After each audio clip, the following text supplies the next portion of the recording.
I found out my wife had a secret second phone, and what I found on it changed everything. The drawer. It started with something stupid. A drawer. She left it cracked open in the guest room. Normally, she was meticulous. Everything in our house had its place, curated, clean, intentional. But that drawer was ajar, just enough to tempt me. Inside, there was a black phone. No case.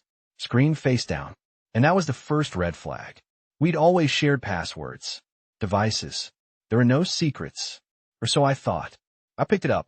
No fingerprint ID. Just a passcode prompt. 4 digits. I tried her birthday. It opened. And everything else came apart. The contents. There weren't many apps. No social media. No games. Just text messages, photos, and a private email. Messages from someone saved as M. Short. Familiar. Too familiar. Things like, miss you last night. That perfume, it killed me. Do you think he suspects? He. That's me. I scrolled. Weeks of messages. Then months. Hotel addresses. Screenshots. Even photos of me. Sleeping. Sitting at the dinner table. Like I was a character in someone else's show. She'd been documenting me. And sharing it with him. The plan. I didn't confront her that night. I slid the phone back, closed the drawer, and walked out like nothing happened. Because I didn't want to fight. I wanted the truth. Not just about him, but about her. Who she really was. So I watched. I played the good husband. Listened to her stories. Kissed her shoulder when she passed by. Told her I loved her. Every night. Just to see how deep the lie went. The web. Over the next few weeks, I found more. A second bank account. Small transactions.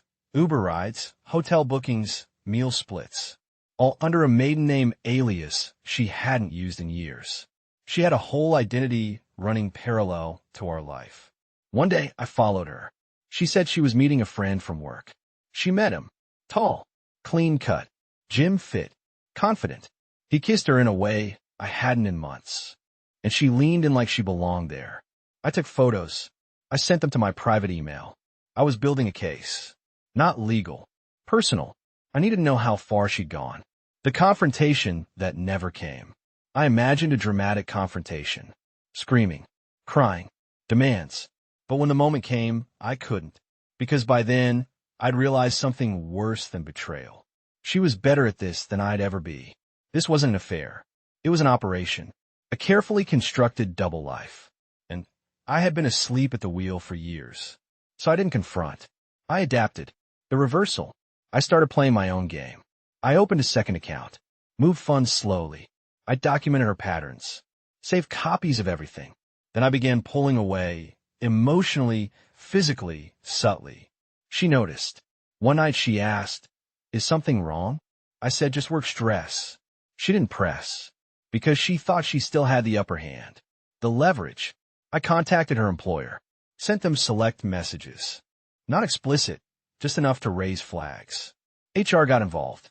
Her name was quietly removed from client-facing roles. She came home one day furious, ranting about a rumor.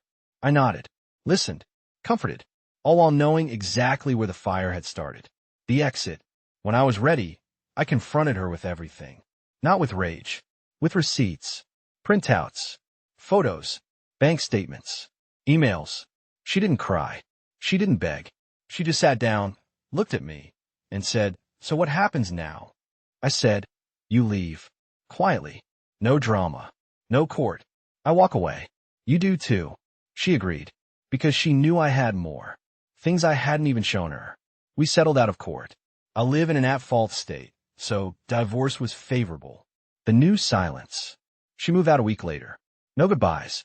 Just an empty closet and a disconnected second phone left on the counter. I stared at it for a long time. Then I powered it off, tossed it in a drawer, and went for a walk. The air felt different, like someone had lifted a veil. And for the first time in a long time, I wasn't confused. I was free, and I never needed her to confess, because the truth had already told me everything I needed to know.